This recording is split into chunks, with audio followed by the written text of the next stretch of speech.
What's up, everybody? So we have a new episode of AK Indie Gaming Show here with Steven Andreu and myself, Michael Coolman. Steven, what have you been up Hello. to, and what games you've been playing? I have been streaming, I have been recording YouTube videos, and I have been playing way too many games. Yeah. Absolutely too many games. We've got Slay the Spire going on. I just started a game called Heaven's Vault that's like an archaeology point and click adventure type thing. I'm playing Final Fantasy VII Remake. Oh, That really? game I want to is ask you about that. amazing. That game is amazing. It's super fun, even though it did have me tilting a little bit for the first hour.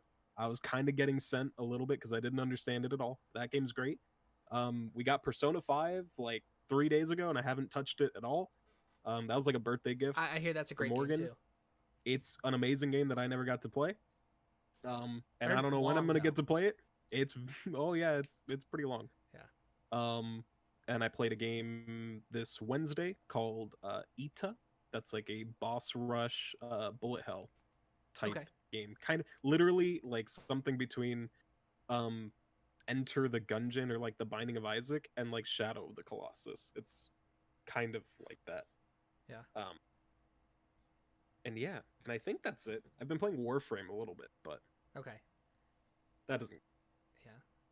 How's the Final Fantasy VII remake? Like, did you play the original? No, I have never played Yeah. Final Fantasy VII in Yeah. my life. I've been so close to buying it on the Humble Store, on the Switch eShop, on sale for $3. Literally the price of like a king-sized Reese's. I can't be afforded to pay $3 for Final Fantasy VII. I will pay $60 for Final Fantasy VII, however, Yeah. and it has been pretty entertaining How does so it far. feel? Can I ask you? Does it like feel like a modern game? I don't know anything about the remake. Oh So, yeah, I yeah, mean, yeah. other than So, advertisements and shit. it's way different from the original because there's like an entire real-time action aspect. But I thought the real-time action was going to turn it into like Devil May Cry. And that's why I was getting like completely destroyed for hours. I was just like, this game is unbelievably fucking difficult, and I do not understand why. And it's because you basically use the real-time action segments to build up a meter that lets you go into a turn-based system to then choose action. Okay. So you're That using sounds way like different. basic attacks. So like imagine in like a turn-based RPG, you have like attack, just regular attack, and then a Yeah. whole list of abilities and spells and items.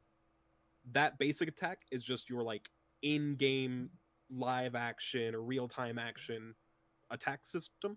And then when you gain a meter from doing that attack, you can then go into your menu and it slows time down like basically to a pause. Um, and you can then choose like, do I want to use a special move? Do I want to use an item? Do I want to use a spell? And you So can they command reworked like everyone on your everything. party like that. Oh, it's a completely different game. Okay. And Yeah. Yeah. the remake, this game that just came out is like the first like third of Final Fantasy VII story Really? that's been blown out into like a 40-hour experience. Yeah. Wait. So like Wait. So, this is like part 1 of like 2 or 3 different games that will be all of Final Fantasy VII. but Final Fantasy VII, the original game when it came out on PlayStation, right? It came out PlayStation first. Yeah, PlayStation 1. So that entire game has not been remade fully in the new game. No. Only the first third maybe. And they blew that. They expanded that. What did they add? Like, because I thought it was a remake. It sounds like a totally new game that's like It is, inspired by. yeah, hilariously, of all the games to use the word remake, it is almost a complete reimagination of Yeah, the it's original. like a reboot almost. It's like Yeah, and not having played the original, I don't know all the sure. story beats necessarily. So I know people say like there are things in the story that are different to compensate for how much of the game they've had to sort of expand out. But it is like a really well done game. It's actually really surprising. I will end up buying it. It's not for PC yet though, right? No. It's for PS4. Is that what you're playing on? PS4 only right now. I would imagine it's going to hit other consoles at some point, but I don't know because it's Final Fantasy 7 and they love their like weird exclusivity sometimes, Yeah. but I mean, Final Fantasy 7 now is on everything. In 20 years, you'll get. Final Fantasy X was probably like my favorite video game of all time, and That I was never the played. first one I played. Really, That was the 10? first one I played. Yeah. hmm Oh, it's an amazing game. It's It's so awesome. good. So fucking good. Yeah, I beat that. And I was just like, I just had so much fun with it. So my friend and I, growing up, we used to like during the summer when we had off. I used to go to tennis camp, and I would go from noon to 4 p.m. And I was dog tired. I was just so tired. I just wanted to sit down the rest of the day, and I would come over to his house, and we'd sit there from like 4:30 till 3 in the morning, and just okay. It was in his room. He had a TV, and I had a TV, and we both sat next to each other and played the same game, and we would wait for each other to catch up. We had different styles of playing, like so we had the sphere grid was everywhere, and different characters were doing Yeah. different things, and we both like beat the game alongside each other. And then like every cutscene, we'd like wait and click X at the same time. We'd turn off my screen, and his TV had a better like sound, and you know this is like Discord before Discord, man. We're all But just yeah, hanging out. that's definitely that's next level. I didn't have friends to play video games with. Yeah, I mean, yeah. I didn't even have like a home console till the GameCube. My parents were very concerned that if I had a video game console You'll at turn out home, like you I do now. wouldn't go outside. Yeah, yeah, literally. I always say like they were scared that I would never go outside ever again, and it turns out they're completely right. It's done. Like it's just video games all the time now. But my stepbrother had a PlayStation 2, and so when we'd visit, or eventually we moved in together, um, I would get to play some games on his PlayStation. He had GTA, and he had Final Fantasy X, and Metal Gear Solid 3, all sorts of fucking great shit. And man, playing Snake Eater and Yeah. San Andreas and Final Fantasy X, my god, such great games. And all I had for GameCube was like the Wind Waker and Melee and so Mario Sunshine, which is obviously those are Oh, great. the best. And then I had like Shrek 2, Yeah. and then fucking Luigi's the Mansion? Did you ever Family play Guy Luigi's game or Mansion? whatever. Yeah. I was like, what game is that? Luigi's Mansion? I've never heard of that. Must be something underground. Yeah, so I played Luigi. I Yeah. never owned Luigi's Mansion. I rented that from Best Buy. If you go back, But- it sucks compared to what GameCube games became. Like look at Wind Waker and how Yeah. polished and good the mechanics of that game, and then Luigi's Mansion is like so simplistic. Like you can't jump, you're walking around the entire game, and it's just whereas like Super Mario Sunshine was awesome. An interesting game. Oh, Mario Sunshine. Oh yeah. Except then we got an even better Mario game in the next gen, and then an even better one after that. I stopped at Sunshine. I never played Galaxy. I never played Odyssey. Although I watched Galaxy's so speedruns of good. them. The best is that you and me at like 27 can reminisce on all these games, and we're just like, it's all nostalgia just watching the speedruns of all these people like killing these games in 30 minutes or an hour or whatever. And it's like, it's just so awesome to see. Yeah. Yeah. Super entertaining. So let's see. What have I been playing this week? The number one game is, I took your suggestion from last week. I went out and bought Celeste, and I beat it in 3 days. It was amazing. It was hard. It was really tough. Yep. I had to get up and walk away. I got out of the room. I was like, this game's too hard. I don't know if I can do it. And then I would It's sit an back exhausting down. game. Yeah. And I would sit back down, and I always felt like I had progress. Like, Mm-hmm. but I'll talk more about that later. That's actually like our game of the week. We thought it would be a good idea to talk about one game at least for a week for this episode. But yeah, so I got Celeste, and I've been playing StarCraft 2 because it's just fun. Seeing you're playing StarCraft 2. Yeah. You Yeah. see me on Discord. It Discord tells all, dude. It tells all. says there's just no privacy anymore. Not even a little bit. Not that I'm hiding it, but Sometimes you just want to play soccer, beach party volleyball, and everyone has to fucking know. yeah. Like who Sorry. do you think buys the hentai games on Steam? I probably work with people that buy them. You said you work with people that buy them? Yeah. For sure, I work with people that buy the hentai, beach party volleyball / dragon waifu maid cafe simulator, otaku san no deathu. Yeah, I don't. Maybe I- one day I'll waste my money on that. The Humble Store had a sale for some game franchise. I don't remember the exact name of it, but every single game on that bundle was banned on, or it's not on Steam, sorry, on Twitch. They were all Twitch, banned yeah. on Twitch. And I'm like, that is not a good sign. If every game here is not allowed on Twitch, dude, That's that probably means an there's advertisement. something. They could probably make money from like, hey, not allowed on Twitch. Buy this, and it's like, ooh, okay. True. Yeah. True. If that's what you're in the market for. I bought the Stay Inside bundle, which came with Celeste. It cost like $70, and I'm not sure it was worth it, but it came with Celeste, Subnautica, Dead Cells, and The Escapist 2. Mm-hmm. And I played. Yeah, The Escapist is the only one I'm not familiar with. The Escapist 2 is like this sandbox breaking out of prison game. Everyone looks like little Legos, and yeah, I played that one. I'm a little on the fence of too. I'm like, I don't know if that's a great one. I mean, I've never played it, so it's, you know, I might give it another looks can run. be deceived.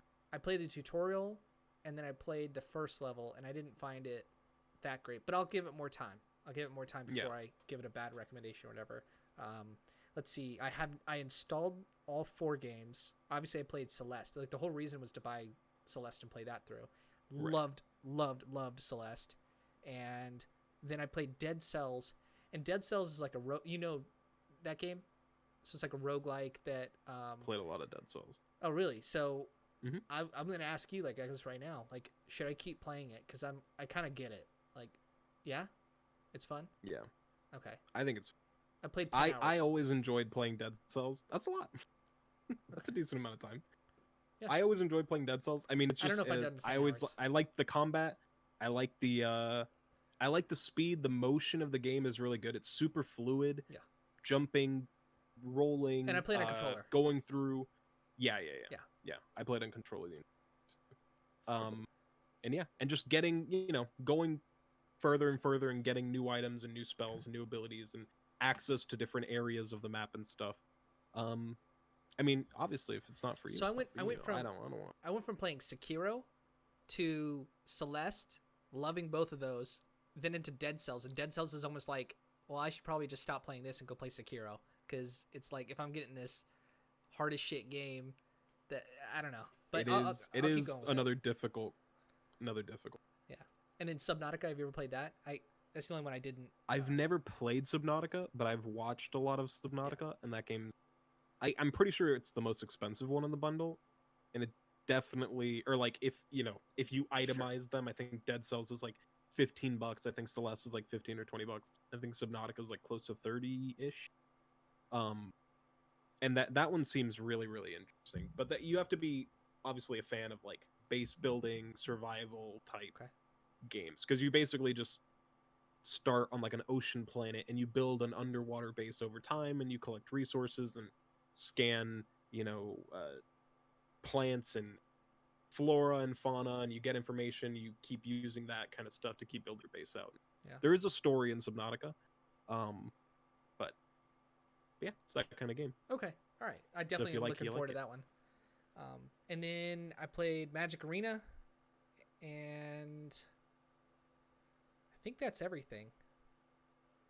I don't think I played anything else. Yeah, that's what I got. Pretty good. It's a good lineup. A lot of heavy hitters. Celeste, Dead Cells. Well, I should be playing Sekiro, but I hit like just a wall that I can't beat the bosses, and I've like done all the grinding. What boss did you get stuck on in Sekiro? One of the generals. I can tell you which boss I stopped on. All right, you tell me yours, because I can't remember the name of mine. I stopped on like some great ape.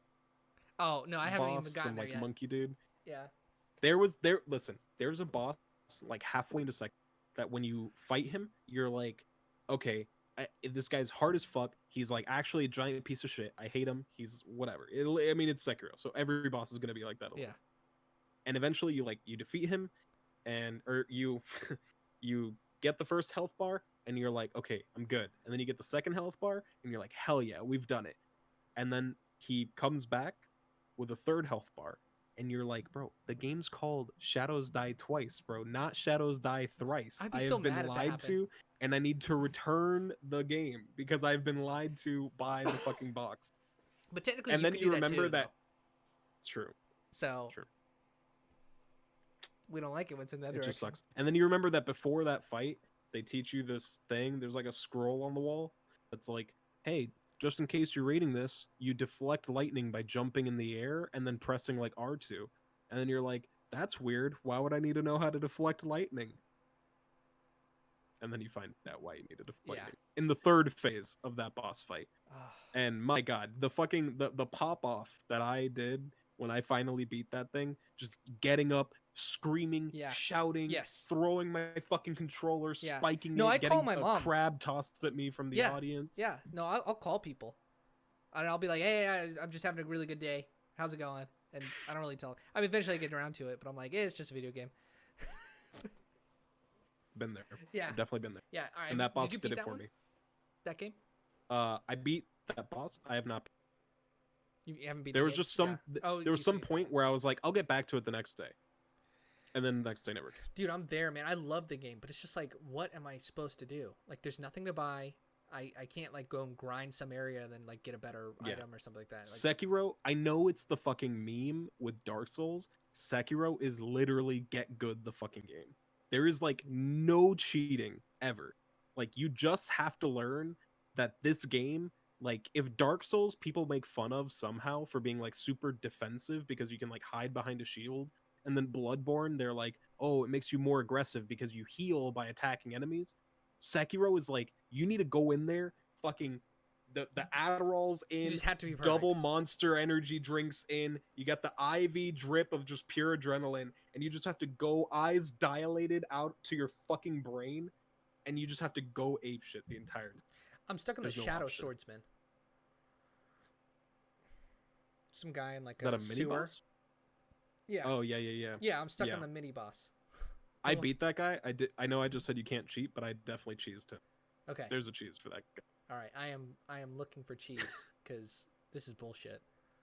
There's like a single step in that fight where like if you go onto the step, he has a jumping animation, and when he does the jumping animation, you can hit him and then jump off, and then he has an animation to jump off of, and you can basically jump onto it back and forth and just hit him while he's jumping, because he'll always chase you. Okay. All right. Yeah. One you can cheese, it turns out. I have been super like, when I play games, I want the full experience as much as they can give me. I don't look up spoilers. I don't watch speed runs. I don't want nothing. I don't watch trailers for movies. Like, this is the level we're on. Yeah. So I mean, I don't even want to look up anything about Sekiro. I just want to beat it. But like, if you hit a wall, I just want to get through it. I don't know. Yeah. We'll see what I do. Maybe I'll give it a try this week. All right, so game of the week. Be like that. Celeste. You want to talk about why you love it so much, or should I start? I want to hear what you have. So, man, this shows you that one small team. So I had the director's name. I'm gonna give him I'm gonna name him Matt Thorson, the director of Celeste. Mm-hmm. Just, the game is not super complicated. It's pretty basic. It doesn't have lots and lots and lots going on, but it's a beautiful game. It's emotive. It brings out, you're sad when you should be sad. You think things are cute when they're cute, almost like the Animal Crossing characters. There's no need for super good cutscenes or voice acting, none of that. It's just people being humans, talking with each other. It's a good setting. It's in a mountain. It's very mindful. Like, it's about our main character. Her name is Melanie? Madeline. Right, I renamed her. I renamed her my girlfriend, because she was right next to me. I was like, "Hey, check out this game," and she thought it was cute. So I called the character Jolie, and it's about this girl who's determined, trying to get up a mountain, and it's just, you don't need to be super fancy. You don't need millions of dollars. You don't need AAA studios. You don't need voice acting. You don't need anything fancy to make such a good game, because at the base fundamental level, it was some guy going, I want pixelated art that looks really good, that's really simplistic, but you could tell it doesn't matter that he has a huge budget. He made it work with what he had. Really good music. Every scene that you go into, it kind of gives you a new music that just totally fits with the first level. I think you're going through the lower part of the mountain, then you jump into a city, and then you're in a hotel, and then you're in the upper part of the mountain, almost like these really old rails, and then you get to the peak. It's a really difficult game, but mechanically it felt so good, like super tight, super very responsive. tight. Yeah, and really good mini cutscenes that just were people talking that you really feel something for these characters, and they only have a couple lines. I mean, it's maybe a paragraph, and kind of kept modern. It felt like it didn't feel like a timeless story. It felt like a modern story. It felt like it fit with like the character. What's his name? Theo. Theo has a phone. And he's taking selfies, and he's kind of got a beard, and he's from Seattle, and it's like that's a perfect character. He's just so. It's such a typical person from Seattle, from the West Coast. You know, he's wearing plaid, and he's just backpacking around. He's kind of aimless and directionless. And he just becomes friends with our main character, and our main character is very shy, and man, I just loved it. I love the grandma laughing with the ha ha ha ha ha. Like, yeah, that was great. It's a good one. Yeah. So I mean, anything that you picked up? If you remember last week, I had talked about Celeste, and you said, "What makes Celeste so special?" And I said, Not a lot on the surface. It's mostly just a platformer. But everything else, other than the base mechanics, kind of solidify what makes it so interesting or so good. And that's why, like, not to say you're wrong, because I've literally said the exact same thing. But like when you talk about the game and you're like, well, it's kind of simple. There's not really anything fancy going. And that's because all the fanciness is in the level design. It's really easy for games to look really fancy or complicated, or like they have a lot going on, if you pile mechanics onto the player, in a ton of mechanics and a ton of things to think about and a ton of things that you have to keep track of. But when the game is just really sharply designed, every level, every single screen is just like this perfect. And you're not joking when you say every screen it's like that. It's like start to finish. Every single screen. Yeah. One of the most important things, obviously this is like a video game fundamental, but it's especially true for a platformer, and even more so true for a platformer like Celeste, like something like Super Meat Boy, or things like that too, where the level doesn't just have to be designed in a way that's fun, and it doesn't just have to be difficult. It has to convey information to the player fast enough for them to react in real time. So it needs to be challenging, but not so challenging, or not so, I guess what I should say, not so obtuse that like the player's looking at the level and they don't even understand the structure of what they need to do. Yes. And when you find a screen on Celeste, you can very easily identify the paths you have to take. And then it's a mechanical challenge to actually do them.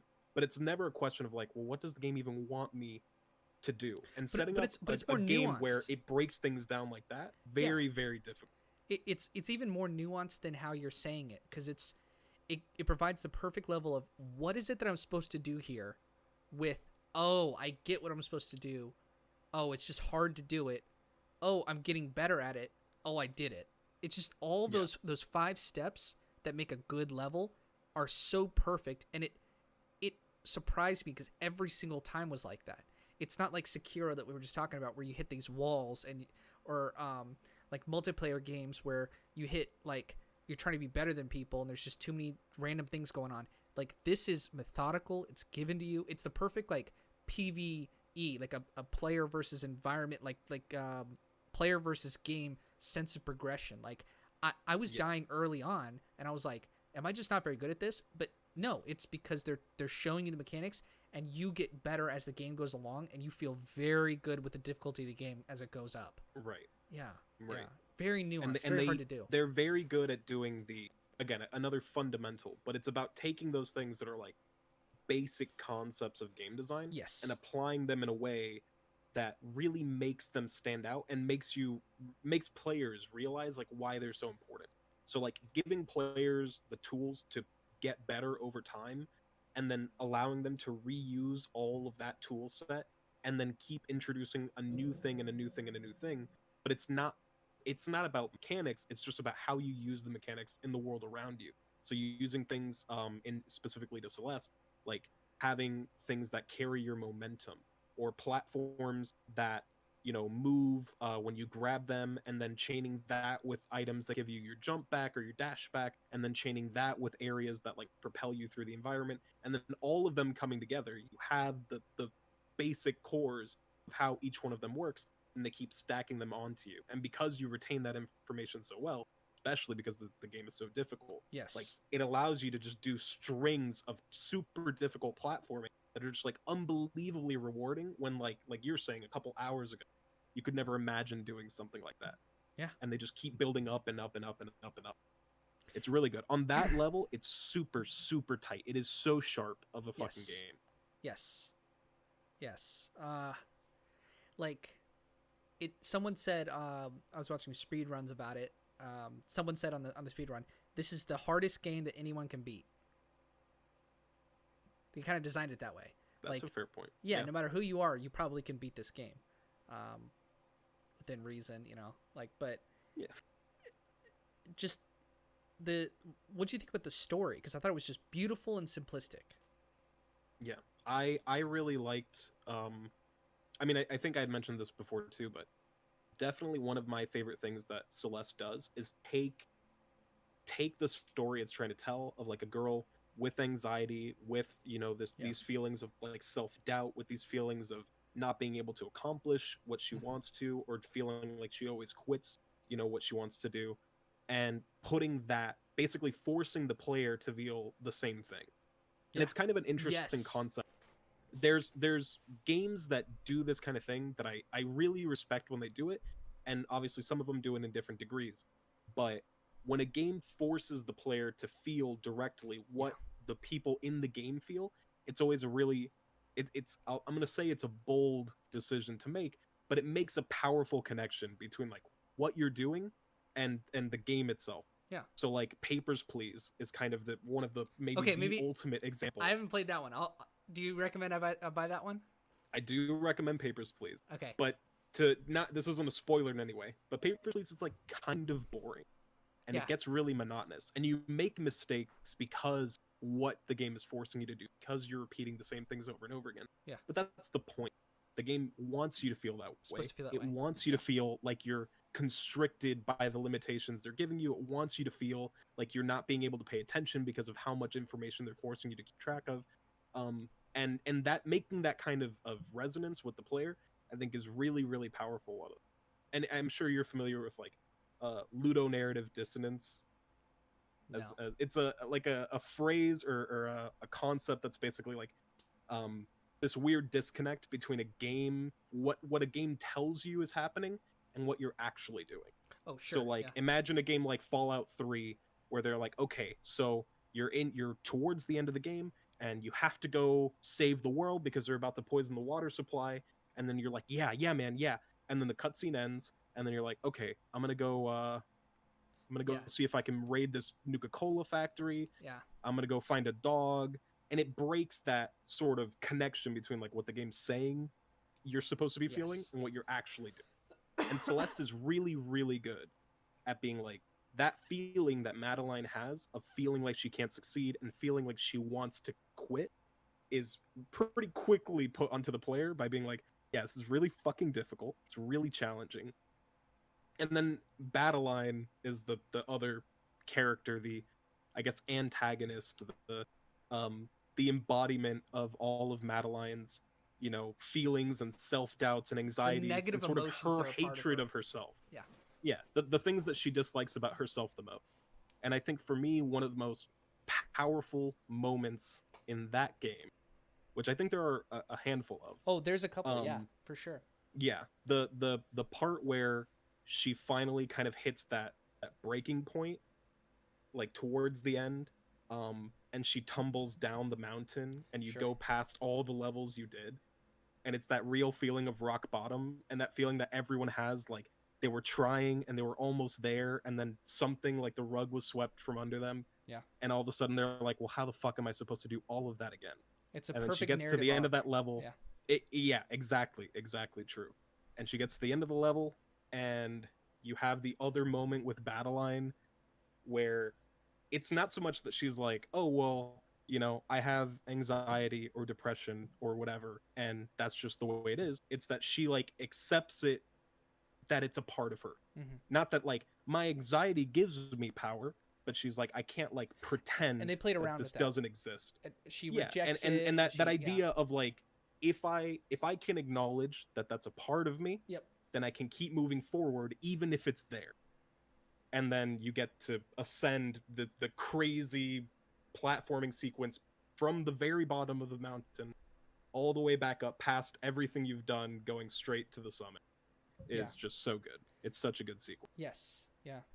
And just everything builds on each other so nicely, and they bring everything back. They add on to mechanics, so you figure out more things as the game goes on. The characters come back. The characters are flawed in their own ways, and they all have their own little. The supporting characters have character arcs of their own, so everyone has growth. Right.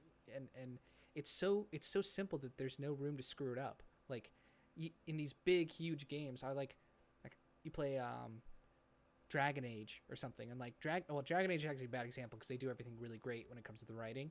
But let's take Skyrim and stuff. Like the supporting characters feel empty. They feel like shells. They, it's a good game and all, and it's cool to have the societies in that game, and like the Brotherhood of Steel. No, that's a Fallout.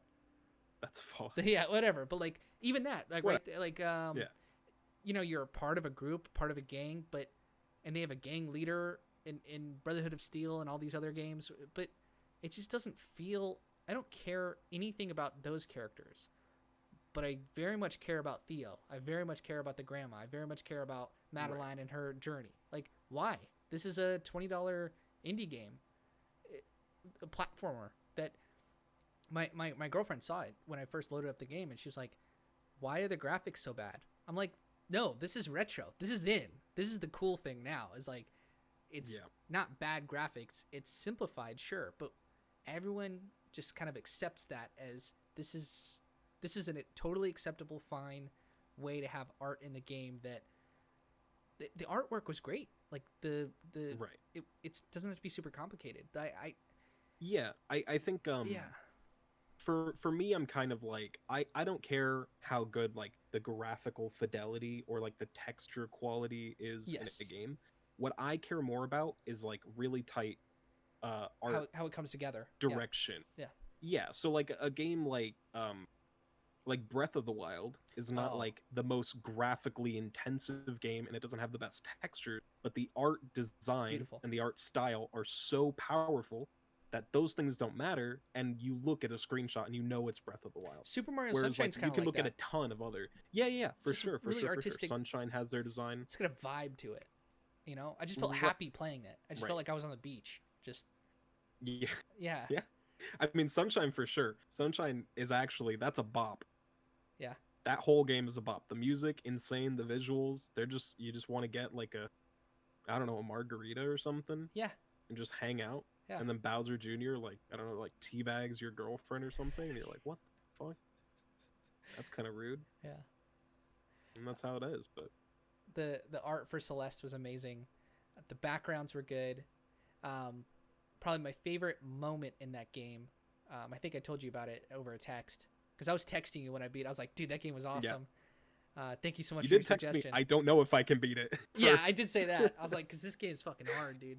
I died 2,800 times. Holy fuck. Yeah, I don't remember if that's high or not. I did have some cathartic moments where I just ran into the wall, and I just did that like 14 times. I was like, die. And it was intentional. That's fair. And then they counted it, and I was like, I probably should be... Nah, I don't care. That's fine, yeah. Who cares?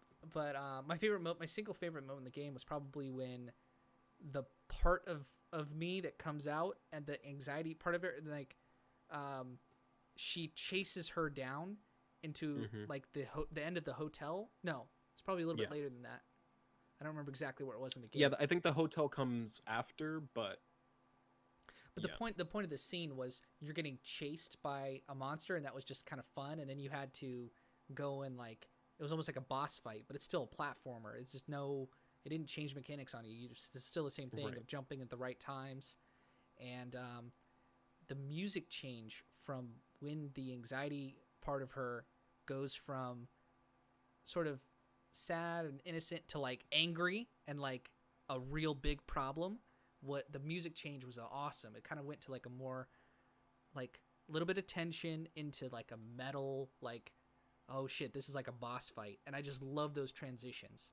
And yeah, the really music in that game is just so good. And like you're saying, the way they use the music in different ways for the different parts of the game that need to convey different emotions, super powerful, especially with Battle Line, because it's a really cool dynamic, not just being like she's the evil you, but it's like she's not only like, again, the manifestation of everything that you sort of internally carry around of anxiety and self-doubt, but like those moments where Battle Line goes after Madeline or attacks her are literally moments that again people like can understand attacks. of like putting yourself down, right, of feeling that sort of that self just sort of that attack on your own character. And so when Battle Line's like, you know, telling her she's useless and then literally chasing her down and like forcing her to hide from herself, like those are very real things that people deal with. And they get to put it not only on screen, but put that panic and that anxiety directly into the player. That's different from just watching in a cutscene. You have to exact it to you feel the people creeping up on you. So it's really strong. It's awesome that we come to a point in gaming where this is just totally accepted. I mean, we're two dudes here talking about that played video games our entire lives. Do you think we'd be talking about mental health in video games as like a serious topic, like in a great game that we just played? No. Yeah, I didn't make no. Probably not. I guess growing up, we were still talking about if Mortal Kombat is like satanic or something. Well, video games just didn't have that level of art. Like who? So what did I say? Matt Thurston was his name. So whoever Matt Thurston could have been spending his time doing over the course of years, he probably grew up playing video games or whatever. But why would he choose to have this creative outlet with this kind of writing or this kind of just everything he put into this game to make it as real as he was?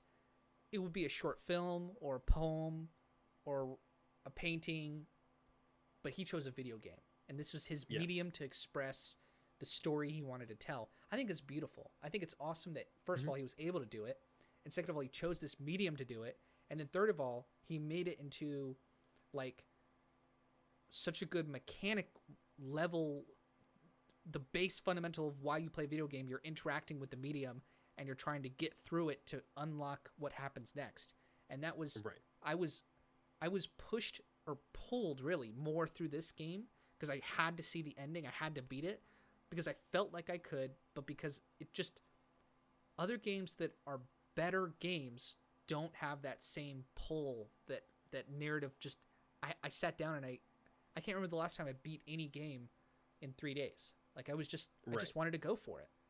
And man, what an experience. What a good great thing to what an awesome piece of content that I wish I could wipe it from my memory and just play it again. I wish I had that for only a few amount of games. There's some games where I'm like, no, that was good, but I'm happy. I definitely have it for a handful. Yeah. So. I mean, it's really cool. You know, I always say that I think the reason that I enjoy indie games so much is because I played Shadow of the Colossus when I was so young. Sure. And like that game to me was just like the complete game change. Being like, I've played Mario and I have played Spyro and I have played you got Shrek feelings 2. all of a sudden. You were like, what are these? What's going on? Yeah, like... but it's not just feelings. It's like a game kind of undermining or totally subverting? shifting your subverting. Right. I was trying to think of the exact word. Like totally subverting what your expectation of playing a video game is like Yeah. from playing something like Grand Theft Auto or something like Mario or something like Wind Waker, and then putting you through like a really somber experience, a It's really beyond short just fun. experience.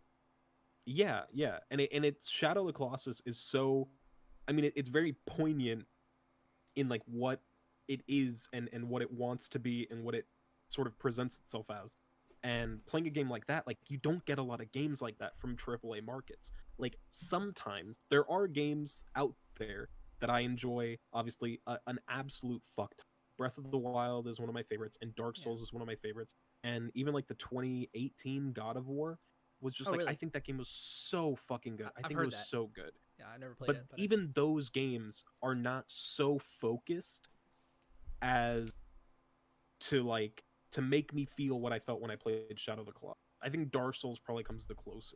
really, But in indie games, I think have the space and the opportunity to do things like that without having to worry about how many hundreds of thousands of dollars are part of the project or how many people are backing you or who the publisher is. keeping your Like, attention span or some bullshit like that. Like, right. I mean, yeah, well, I mean, just, just the ability to be like, I want to make a game that's 3 or 4 hours long, that tells a specific story, that makes people feel a specific way, and I don't even care if it's technically a game. I don't give a fuck.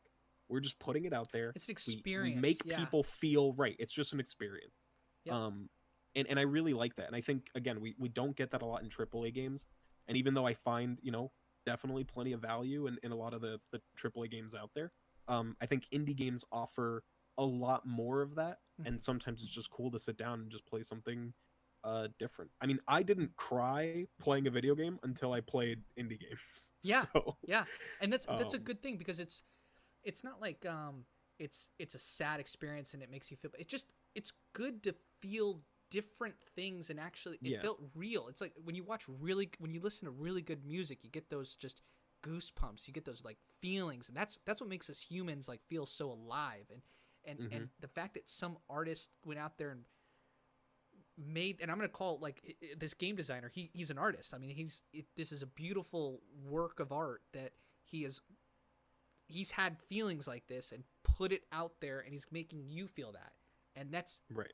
through a game, through what we all joked about growing up. That like I was so worried. So I used to get worried when I would play games and they would have recommended ages on there, because I would get scared that if I got to the age, so like this game is recommended for 7 and under, like Spy Fox. Remember those games? Yeah. So Spy Fox had like it was recommended for 8-year-olds or under, or something like 10 or under. Once I was that age, I would, if I was 11 playing that game, I'd be too old, and I would be very sad because I couldn't play these games anymore. And I was like, one day I'm gonna have to grow up and never be able to like play games, or like it's just Buy but Fox or Putt Putt or Pajama Sam ever again, dude. all that shit, dude. All that shit I played. Good memories. But I used to get sad because I couldn't play it. But the good part about this is where being a millennial, culture moves with you, and Hmm. the same people my age are now just designing their own games. Right. And All the people growing up playing games, wanting these kinds of games, are now the ones making and the also games. the experience has not remained the same immature. Like it is matured. It has like Right. you can be an adult playing this game going, wow, this is beyond, this is not something like, it's like saying music is for children. It's like, no, music's for everybody. Video games are for everybody. Like this is not a childish endeavor anymore, although it still Yeah. has that fun element for it because we're here to play games, we're here to have fun. Right. Yeah, it man, And, what a and I think there's a lot of I think there's like different levels in which you can have those kind of experiences. So like obviously I think we all enjoy video games sometimes just a medium to have fun. Like I play, you know, Mario and yeah, Warframe or whatever, and they're most of just the time. yeah, they're entertaining, and they just keep your attention, and there's something about them that's engaging enough to where you want to go back to them. For like multiplayer games, honestly, most of the time the competition, the competitive aspect is enough to draw people in. If the game's functional and it's tight and it's at least like semi compelling, people can have that want to just be better than someone else. That can be a really good sort of external motivation. Whereas like a game like, Breath of the Wild or some kind of RPG where it's like, oh well, the internal motivation of the game is to get like better gear or whatever, like a Call of Duty Warzone or a PUBG or whatever, you're just motivated by wanting to be better than them. And then you have games that maybe try to give you some kind of deeper experience, like a BioShock, like a Last of Us, which Yeah. I know is a big one for a lot of people. I played that one. And those are really good too. And obviously I'm not talking down to those games, because we're talking like some of the top of the top for, game experiences that a Yeah. person can even have. They'll go down as classics. Yeah. Right, for sure. But even those, like those games, they are amazing and they're great and they're classics and we will remember them forever, I'm sure. The same way that now people are still, I'm retro gamer, angry video game nerd, I love Sonic the Hedgehog. We're going to be talking about The Last of Us and BioShock 1 and whatever. Sure. But even those games, a lot of the things that are really good about them are like the story and the presentation. But they struggle at bridging the gap between what makes a video game medium so powerful. Like, Yes. you're at some points in those games, you're just watching a movie, which is okay because movies are great forms of media too, and you can feel, It's a missed opportunity, emotions though. connected to other people. Right. And I think and it's funny because Celeste one of did the not most miss that popular opportunity. memes. Exactly. That's kind of the point I'm getting at. One of the most popular memes on the internet makes fun of the exact thing I'm talking about, the press F to pay respects. Yes. From Metal Gear Solid, where it's No, like, that was from what the fuck am I Call of Duty. doing? Is it not Metal Gear Solid? Metal Gear Solid 4, where he's like in the graveyard and he's saluting the coffin? I could be Either wrong, way, dude, but I don't think if so. you know, put it in the comment. Yeah. But it's irrelevant. The point is, that seems like a Call of Duty move, though. Metal Gear has some. It seems like something that they could do in Call of Duty. I'm pretty sure, but the point is that, just being like, press this key to pay respects is kind of like, it's almost like tone deaf at like what you could do in a video game. It's so dumb. So like Celeste isn't like, oh, we're going to show you how difficult something is in a cutscene. They're like, we're going to make you feel what you need to be feeling in this situation. And there's a lot of games like this is a kind of a weird one because I don't think it's super enjoyable to everyone as a game, but if you ever have the opportunity to play Brothers: A Tale of Two Sons, I think this game does one of the coolest, smartest, most unique things any game I've ever played has done to bridge that sort of gap I'm talking about between the game itself and the player to sort of do what they're trying to do or tell the story they're trying to. They do something really cool. But if I talk about what it is, it's a huge fucking spoiler. Okay. It's a full spoiler. Right. So I can't talk about it. Don't do it. If you know, you know. And if you haven't played the game, I highly recommend it just for this one thing. But there are games that do this really, really well.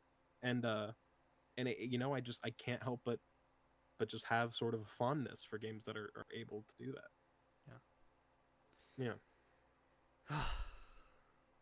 Great game.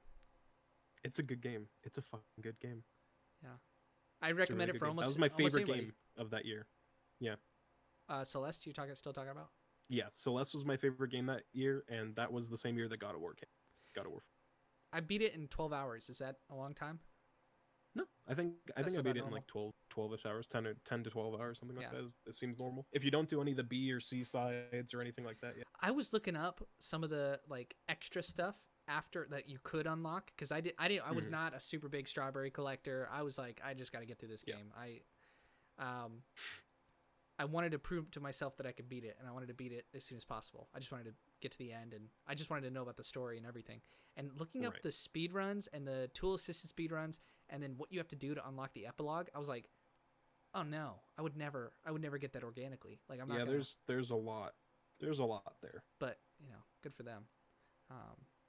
It's something for people that want it. Yeah. That's all I have to say about it. We had the topic which we sort of covered. Mental health in games. Is there any other game that you can think of that sort of deals with mental health? There have been other ones out there, but I can't think of any off the top of my head. Hellblade, Senua's Sacrifice is a big one that comes to mind.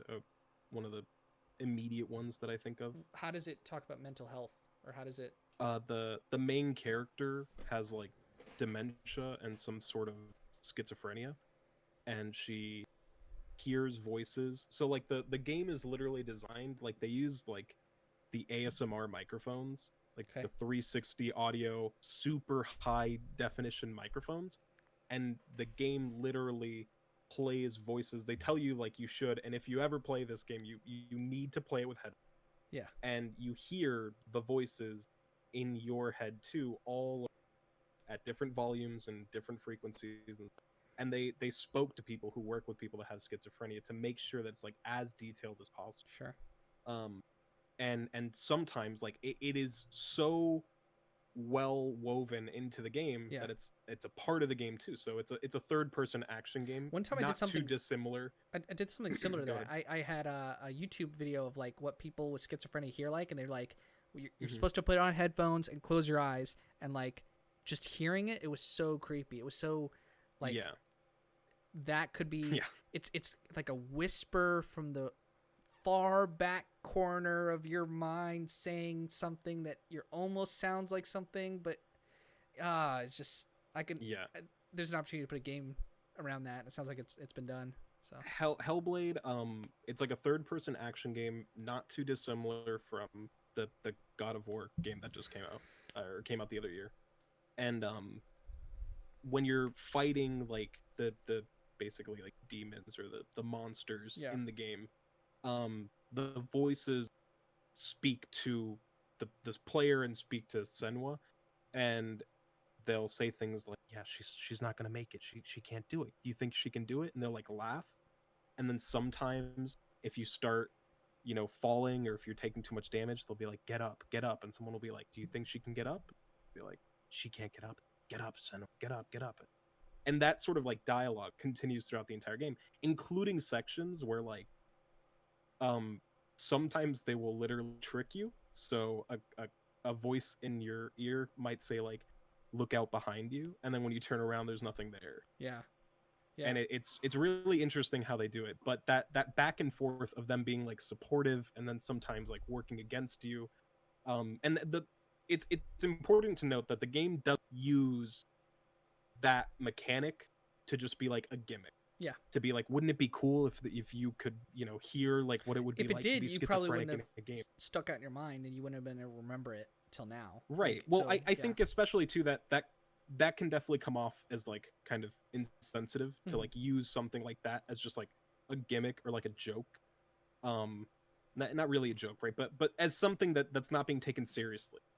But the game is about sort of Senwa's struggle with her mental illness and her relationship to like her father, who thought she was like a witch because she was sick and because she heard the voices in her head just like her mom, and her mom was like burned at the stake for it. Yeah. And that sort of thing has created a trauma where she has a very difficult sort of internal relationship between herself and these voices, because her entire life she's been told that she's like a monster for feeling this way. And the game, the story of the game is basically at some point she finds someone who she falls in love with, and that person gets killed. This isn't really a spoiler because it's kind of, this would be on the Netflix description. Okay. This person gets killed, and she wants to travel to uh Helheim to try to get that person, to try to get their soul. And it's just about her journey into literally the world of the undead, Sure. Yeah. to try to save this person she loves. And within that, sort of her own self-reflection about her fears of death and accepting death and accepting what's part of her, and the things that have happened and all that. It's really, really, that's another very, very powerful game for that subject. Sure. Because they don't treat it as like, oh, it's like a meme, get it, you can hear voices. Like, it's all part of telling that story. You got to do and a it does lot it of really well. You got to do so much navigating with gamers, because like it's mostly young immature men. Mostly, that's what the Yeah. whole industry is built on. Of course, anybody can play video games, but it's hard to make. You know what I like is that they're making more games. Like there's a whole adult market for people, Mhm. and like even Celeste to some extent. I'm not sure if it would be marketed towards kids. Although I guess kids could definitely play. You can have some Yeah, 12 or 13-year-old definitely playing this, and probably they would connect with it in a lot of ways. So, but the games you're describing like that, it seems like very mature themes. And that one is yeah, very, and very, they do it very artfully. much so. Yeah, Yeah, cool. and it's Hellblade also has this thing they do, which it kind of got the devs into a little bit of controversy over whether or not it's okay to do this kind of thing. It's not like a huge deal, but at some point really early on in the game, Senua gets infected by something called the Dark Rot.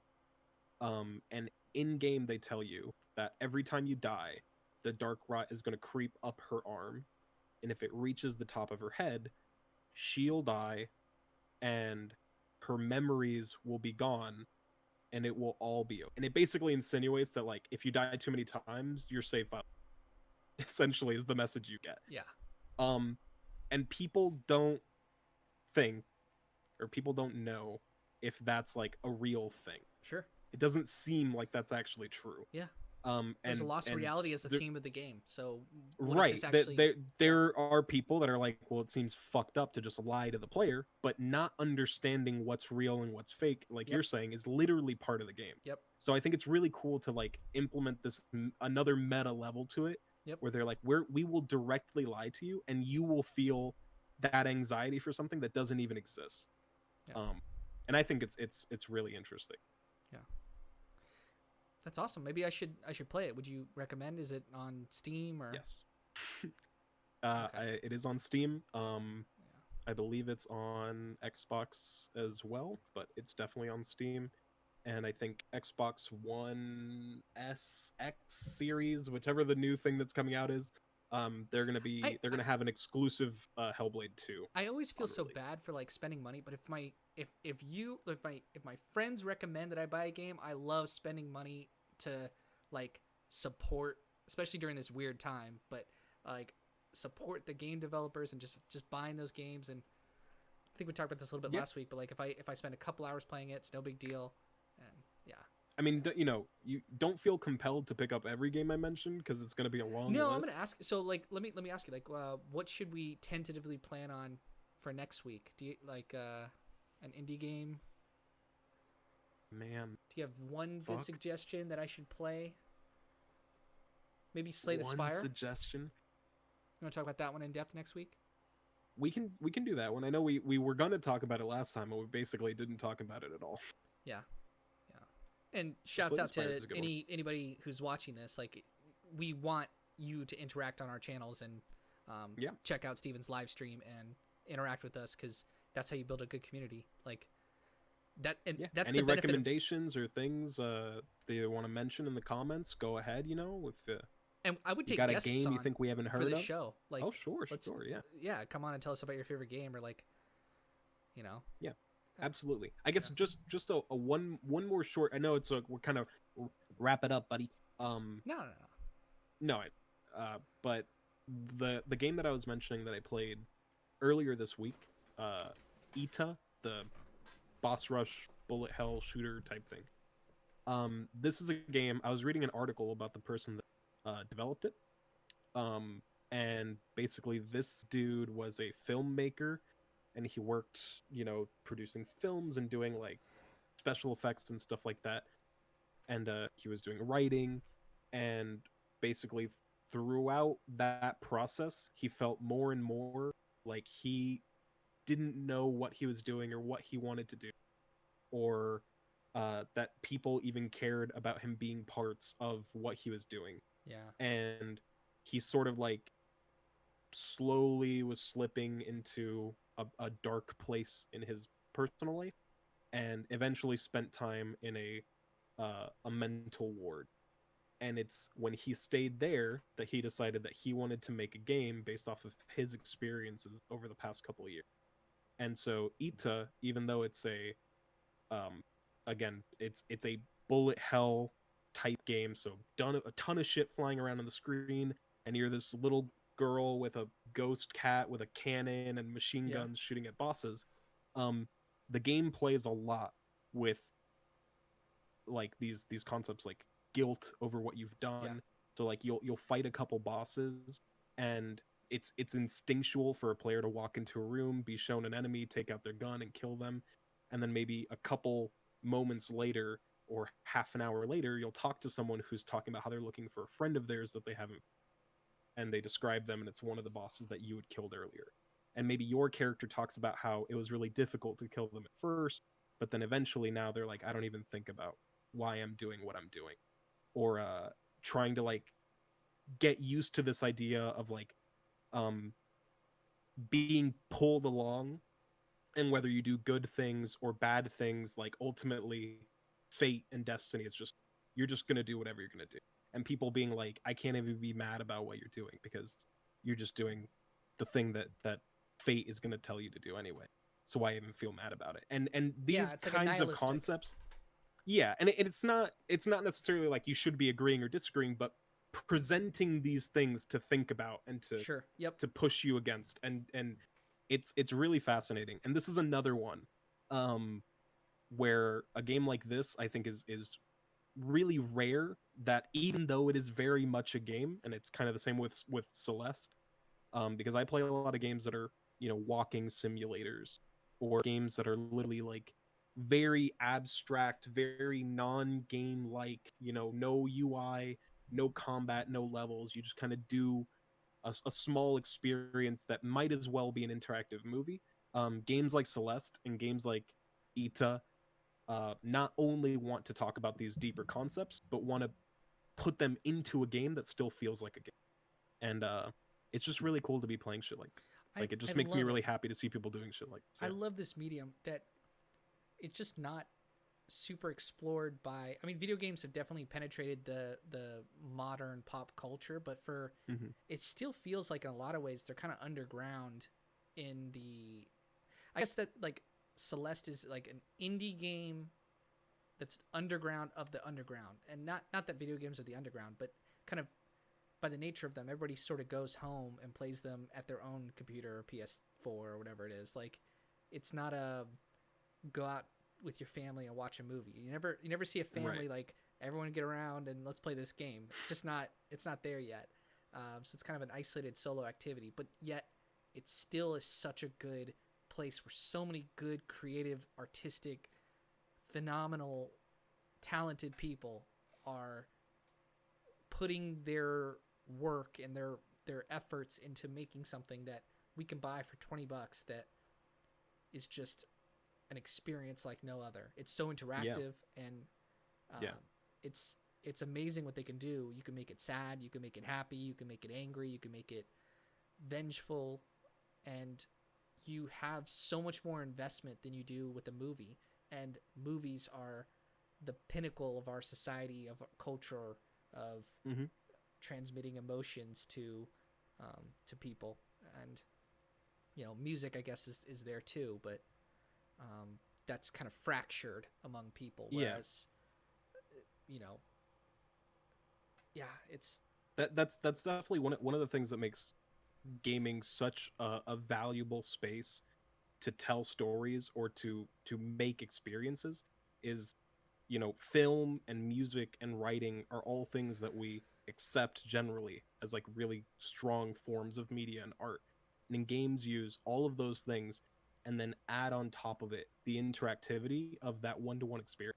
I think it's oh god, I don't want to fuck it up. I'm pretty sure it's Will Wright, the dude who created The Sims, who okay. has like this famous quote from a talk that he gave where he said like, paraphrase, he basically says that things that make video games unique are the emotions that you can feel, because no other medium makes you feel guilt or pride. And it's true, especially for guilt. Putting a player in a position where they feel responsible for I can something see that's that. happened is something where in film you can empathize or Yeah, sympathize with yeah, someone that's gone through that, but you don't feel the direct because you're effects of something you you're do. not the person behind the screen doing the things, Right. and that's So that. like Yeah, in yeah, BioShock, when they give you like the little sister and they're like, are you gonna yes, save her or are you going to turn her into Adam? Like that decision is directly tied to what you're doing. Um and media, other forms of media can't make that personal connection the same way that games. yeah. Oh, Yeah.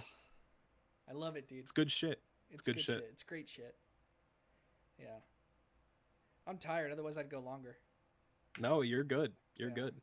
There's plenty to talk about, plenty so to talk doesn't about. all have to be today. Dude, I'm looking forward to it. I'm glad we're doing this. I'm glad Yeah. to talk about this. I Same. spend less time playing video games and thinking about video games than I usually do.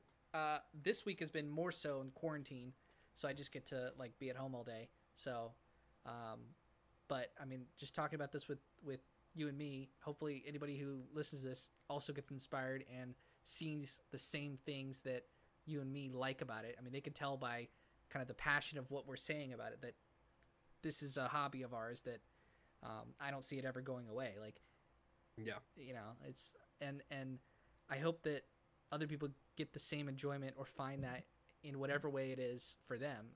People watching this like video games already, so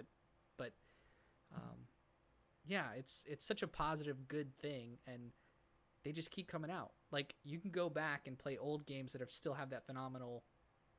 You know, you can go back and play Final Fantasy X if you've never played that. That game came out in 2002 or something.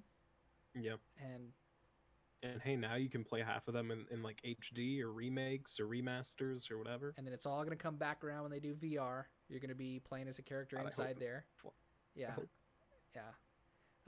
Which, by the way, I do almost want to like sink like $1,000, whatever it is, for the Oculus Rift and the Doom experience, whatever the good game is. Half-Life Alyx. I heard that was like it's worth spending on. Yeah, Half-Life Alyx seems like it's like the VR game to sort of, you know, captain the rest one that breaks of them all, VR into yeah. If people actually want to make VR games, which we'll see. You know, it turns out it'll be a Nintendo did thing. make good games for the Wii, but we did not get very many motion controlled games from other people, so we'll see. Yeah. All right, dude. Any final PlayStation VR. PlayStation VR, by the way, is cheaper. It's cheaper than Oculus. Oh, really? Should I? I don't know if you have a PlayStation.